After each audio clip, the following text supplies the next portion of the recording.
నమస్తే సార్. నమస్తే. మీ పేరు సార్? లక్ష్మీపతి కుమార్ అమ్మ. ఓకే. సార్ సోలార్ సిస్టమ్ పెట్టించుకున్నారు కదా. సో అసలు మీరు సోలార్ ఎనర్జీ సిస్టమ్ పెట్టించుకోవాలని ఎందుకు అనుకున్నారు? అమ్మ బేసిక్గా నేను ఒక ఎన్విరాన్మెంటల్ ఇంజనీర్ని. ఓకే. మేము మొదటి నుంచి కూడా ప్రకృతికి అనుగుణంగా ఉండేవన్నీ కూడా టేకప్ చేస్తాము. దాన్నే ప్రమోట్ చేసాము మా ఉద్యోగంలో అంతా కూడా. ఓకే. సో ఆ విధంగానే మేము 2006లోనే సోలార్ వాటర్ హీటర్ పెట్టాము. ఓకే. అదే అంతకుముందు నేను సోలారు లాందర్ని కూడా వాడేవాడిని.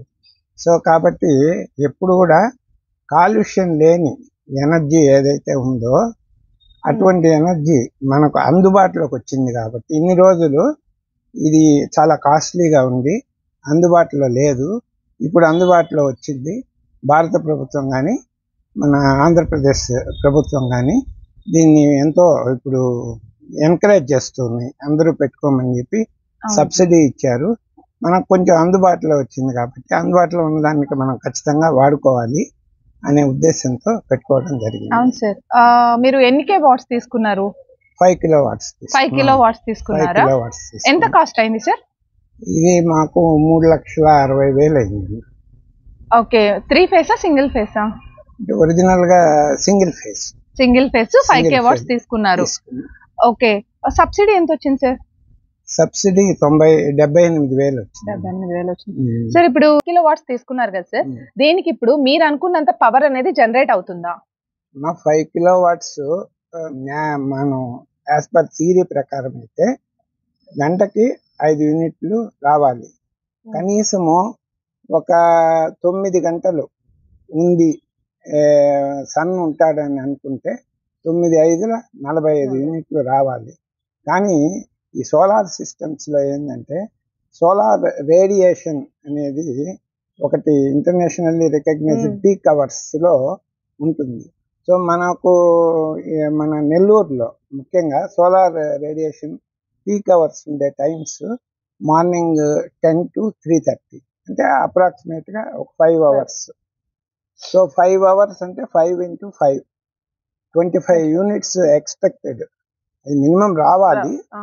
మాకు 20 నుంచి 21 నుంచి 24 మధ్యలో వస్తుంది ఈ 1.5 monthగా.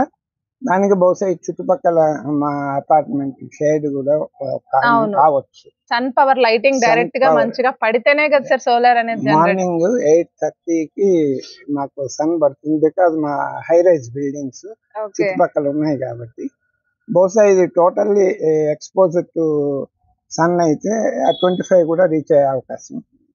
Okay sir. సోలార్ పెట్టించుకోవడం వల్ల మీకు ఇంతకు ముందు ఎలక్ట్రిసిటీ బిల్ సార్, అంటే ఇప్పుడు పెట్టుకొని 1.5 month కదా? అంటే అంతకు ముందు నేను ఇక్కడ లేనమ్మా. మామూలుగా ఎక్కడున్నా కూడా ఎలక్ట్రిసిటీ బిల్లు 2,500 ఆ రేంజ్ లో వచ్చింది. ఈ 1.5 month sir last month solar పెట్టించుకున్నారు, ఎలా వచ్చింది? లాస్ట్ మంత్ నాకు ఓన్లీ ఫిక్స్డ్ చార్జెస్ మాత్రమే వచ్చాయి. ఓకే. ఎలక్ట్రిసిటీ బిల్లుగా ఎనర్జీ చార్జెస్ లేవు, బిల్లులో ఉండే ఫిక్స్డ్ చార్జెస్ మాత్రమే వచ్చాయి. పవర్ జనరేట్ అయింది కదా సార్, అది మొత్తం మీకు అంటే మీరు ఇంట్లో వాడుకునే దానికే సరిపోయిందా? ఆర్ ఎక్స్ట్రా కన్సంప్షన్ ఏమైనా చేశారా? లేదు అంటే మీ దగ్గర ఉన్న యూనిట్స్ మిగిలి గ్రిడ్ కి వెళ్ళాయా? అంటే మనకు ఎనర్జీ ఉంది కదా అని చెప్పి ఇష్టం వచ్చినట్టు వాడే మనస్తత్వం కాదండి. మనం ఎనర్జీ కొనుక్కున్నప్పుడు ఏ విధంగా 7 రూపాయలు పవర్ పెట్టి ఏ విధంగా కొనుక్కుంటున్నామో అదే విధంగా యూస్ చేసుకుంటూ ఉన్నాం. ఏదో వీళ్ళు ఇచ్చారు కదా అని చెప్పేసి మనకు వచ్చేసింది కదా అని వేస్ట్ చేయడం అనేది నేషన్కి కూడా కరెక్ట్ కాదు. కాబట్టి మేము మామూలుగా వాడుకున్నాం కాబట్టి మాకు సరిపోయి కొన్ని యూనిట్స్ గ్రిడ్కి వెళ్ళాయి. ఎన్ని యూనిట్స్ వెళ్ళి ఉంటాయి సార్ గ్రిడ్ కి? అంటే నాకు వచ్చింది ఒక బిల్లే. February 14, 15th ఇన్స్టాల్ చేశారు. సో 28 వరకు బిల్ ఇచ్చారు. దాంట్లో ఒక 45 యూనిట్స్ వెళ్ళాయి గ్రిడ్ కి వెళ్ళాయి. ఓకే. అంటే చాలా తక్కువ టైంలో అయినా కూడా 45 యూనిట్స్ వరకు గ్రిడ్ కి వెళ్ళాయి. అంటే 15 డేసే కదా. 15 days లో మనకు ఆ జనరేషన్ లో 280 యూనిట్స్ ఎంతో 260 యూనిట్స్ ఎంతో జనరేట్ అయింది. మనకు మామూలుగా మంత్లీ యావరేజ్ 200 to 220 యూనిట్స్ ఉంటాయి. ఆ బ్యాలెన్స్. ఓకే సార్, మీరు గ్రీన్ ఎనర్జీ సోలార్ సిస్టమ్ వాళ్ళ దగ్గర అంటే సోలార్ ప్యానల్స్ అయితే తీసుకోవడం జరిగింది. కానీ వాళ్ళు ఏ బ్రాండ్ పెట్టారు అనేది మీకు ఏమైనా ఐడియా ఉందా? ఇన్వర్టర్స్ కావచ్చు అవన్నీ ఏ బ్రాండ్ యూస్ చేశారు? బ్రాండ్ అంటే టాటా సోలార్ రూఫ్ టాప్. వాళ్ళ దగ్గర టాటా సోలార్ రూఫ్ టాప్ దొరుకుతుందని వాళ్ళని అప్రోచ్ కావడం జరిగింది. ఓకే. కాబట్టి ఇన్వర్టర్ మీద అయితే క్లియర్ గా India's number 1 Tata roof top solar అని చెప్పి రాస్తున్నారు. ఈ ప్లేట్స్ మీద కూడా కింద ఇక్కడ సైడ్ లో రాస్తుంది. ఓకే సార్, మీరు గ్రీన్ ఎనర్జీ సోలార్ సిస్టమ్ వాళ్ళతో ఆర్డర్ ఇచ్చినప్పటి నుంచి మీకు ఇన్స్టాలేషన్ అయిపోయి ఈ 1.5 month లో కూడా మీకు ఏ అవసరం వచ్చినా వాళ్ళతో ఉన్న మీకు ఆ ఇంటరాక్షన్ ఎలా అని ఉంది? అంటే నేను ఫస్ట్ డే అప్రోచ్ అయినప్పటి నుంచి వాళ్ళకి నా డిజైర్ ఎక్స్ప్రెస్ చేసినప్పటి నుంచి కూడా వాళ్ళ స్టాఫ్ ఎంతో మనకు ఉపయోగకరంగా హెల్ప్ఫుల్గా ఉన్నారు.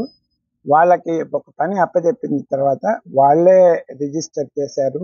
తర్వాత బ్యాంక్ లోన్ ప్రాసెస్ చేశారు. తర్వాత ఎలక్ట్రిసిటీ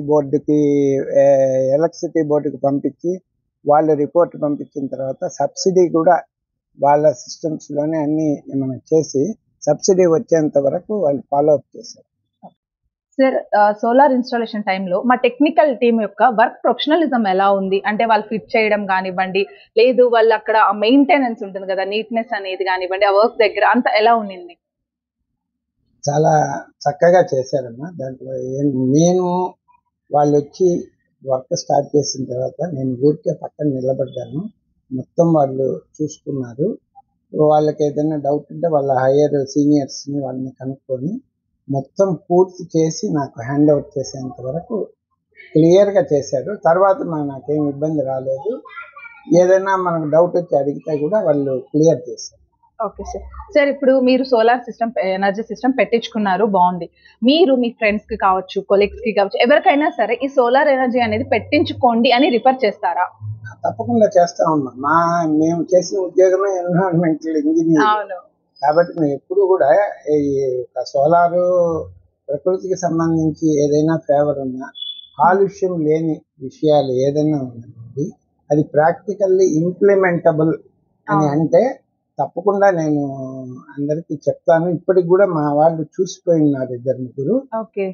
వాళ్ళు కూడా వాళ్ళు కాస్ట్లీ ఐటమ్ కాబట్టి డెసిషన్ తీసుకునేదానికి కొంచెం టైం పడుతుంది. బ్యాంక్ లోన్స్ కూడా ప్రొవైడ్ చేస్తున్నారు కదా? చేస్తున్నారు. అదే బ్యాంక్ లోన్ కూడా ఇస్తున్నారు. అందువల్ల ముందుకు వస్తున్నారు. ఇప్పుడు నేను ముందుకు వచ్చానంటే కూడా బ్యాంక్ లోన్ వచ్చింది కాబట్టి. ఈ బ్యాంక్ లోన్ అంతా మీరు చేసుకున్నారా, లేదు ఈ గ్రీన్ ఎనర్జీ సోలార్ సిస్టమ్ వాళ్ళే సపోర్ట్ చేశారా? Green energy solar system approach అయిన తర్వాత వాళ్ళే మొత్తం వాళ్ళు ఏం అడిగారో ఆ డాక్యుమెంట్స్ నేను వాళ్ళకి హ్యాండ్ ఓవర్ చేసిన తర్వాత నాకు బ్యాంక్ లోన్ అప్రూవల్ అన్ని కూడా వాళ్ళ దగ్గర బ్యాంక్ పర్సనల్ గా వాళ్ళు వచ్చి చూసి కన్సర్న్ ఆఫీసర్ తో మాట్లాడి దాన్ని అక్కడికి బ్యాంక్ లో ఓకే చేశారు. సబ్సిడీ కూడా నాకు ఫోన్ చేసి చెప్పి సబ్సిడీని త్రూ చేయించారు. నాకు మెసేజెస్ కూడా వచ్చాయి. ఓకే సార్, ఇప్పుడు మీరు అంటే ఎన్విరాన్మెంటల్ గురించి చాలా వరకు ఆలోచించి, అంటే పొల్యూషన్ అనేది తగ్గాలి. నిజానికి సోలార్ యూసేజ్ అనేది ఇప్పుడు చాలా మందికి తెలియకపోయినా ఫ్యూచర్ లో దాని అవసరం చాలా ఉంది మనకి. సో మీరు దాని మీద మీకు చాలా అవగాహన ఉంది కాబట్టి ఇప్పుడు చూస్తున్న వాళ్ళు ఎవరైనా కొత్తగా సోలార్ తీసుకోవాలి అంటే చాలా రకాల భయాలు ఉన్నాయి సార్, వాళ్ళకి మీరు ఏమైనా చెప్పగలరా? అంటే సోలార్ ఎనర్జీలో ముఖ్యంగా ఈ ఆల్టర్నేటివ్ హార్ట్ హార్ట్ లాగా ఈ సిస్టమ్ ఇది కానీ కంటిన్యూస్ గా ఎక్కువ ట్రబుల్ లేకుండా కానీ వర్క్ చేస్తూ ఉంటే తప్పకుండా మేము సజెస్ట్ చేస్తాము. భయపడాల్సిన పని లేదు, దీంట్లో తీసుకోవచ్చు. సో ఇదేంటంటే సార్, ఎన్విరాన్మెంటల్ గా అంటే మనకి పొల్యూషన్ అనేది లేకుండా, మనకి ఎలాంటి డ్యామేజెస్ లేకుండా కూడా డైరెక్ట్ మనకి సన్ నుంచే వస్తుంది కదా. సో త్రూ పొల్యూషన్ అనేది చాలా వరకు కంట్రోల్ అయ్యే ఛాన్సెస్ ఉంటాయి కదా. కానీ చాలా మంది భయం ఏముంటుందంటే సార్, ఇప్పుడు మనం సన్ నుంచి ఎలక్ట్రిసిటీ తీసుకుంటున్నాము, సో ఫ్యూచర్ లో మళ్ళీ ఏదైనా ప్రాబ్లమ్స్ ఉంటాయి అన్న డౌట్స్ కూడా ఉంటాయి కదా చాలా మందికి. దానికి మీరేంటంటారు? దీంట్లో ఏం డౌట్ పడాల్సిన అవసరం ఏం లేదు. ఇది అంతకుముందు ఓల్డ్ సిస్టమ్స్ ప్రకారం అయితే సోలార్ ఎనర్జీ నుంచి మనం కరెంట్ ఎక్కడ స్టోర్ చేయలేము కాబట్టి అక్కడ సోలార్ ఇది ప్యానల్స్ నుంచి జనరేట్ అయిన కరెంట్ని ఒక బ్యాటరీలో మనం స్టోర్ చేసుకొని ఇన్వర్టర్ టైప్లో వాడుకునే సిస్టమ్స్లో ఉన్నారు. ఇప్పుడు ఈ లేటెస్ట్ టెక్నాలజీలో మనకు వచ్చిందంతా కూడా గ్రిడ్కి వెళ్ళిపోతుంది కాబట్టి ఇక్కడ ఇంట్లో బ్యాటరీస్ పెట్టుకొని బ్యాటరీస్ మెయింటైన్ చేయాల్సిన అవసరం లేదు.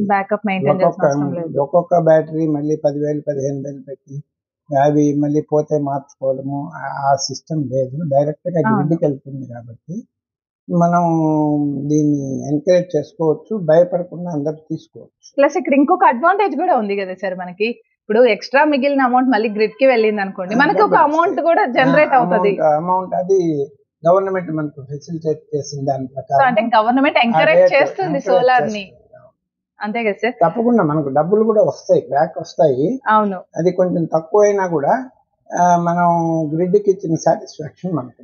నిజమే sir. Thank you sir, thank you so much. చాలా వరకు మీరు సోలార్ గురించి, అంటే నేను ఇప్పటి వరకు కలిసిన వాళ్ళలో సోలార్ గురించి ఇంత అవగాహనగా మాట్లాడారు మీరు. Thank you so much and thank you for your valuable. ఇప్పుడు గవర్నమెంట్ ఆఫ్ ఇండియా వాళ్ళు బై 2030కి మన ఇన్స్టాల్ కెపాసిటీ, ఎలక్ట్రిసిటీ కెపాసిటీ ఎంత ఉందో దాంట్లో మినిమం 40% అయినా కూడా ఈ రెన్యూవబుల్ ఎనర్జీ నుంచి, ముఖ్యంగా ఈ పొల్యూషన్ లేని సోర్సెస్, విండ్ కానీ లేదు సోలార్, ఈ టైప్ ఎనర్జీస్ నుంచి మనం జనరేట్ చేయాలి అనేది ఒక టార్గెట్ పెట్టుకున్నారు గవర్నమెంట్.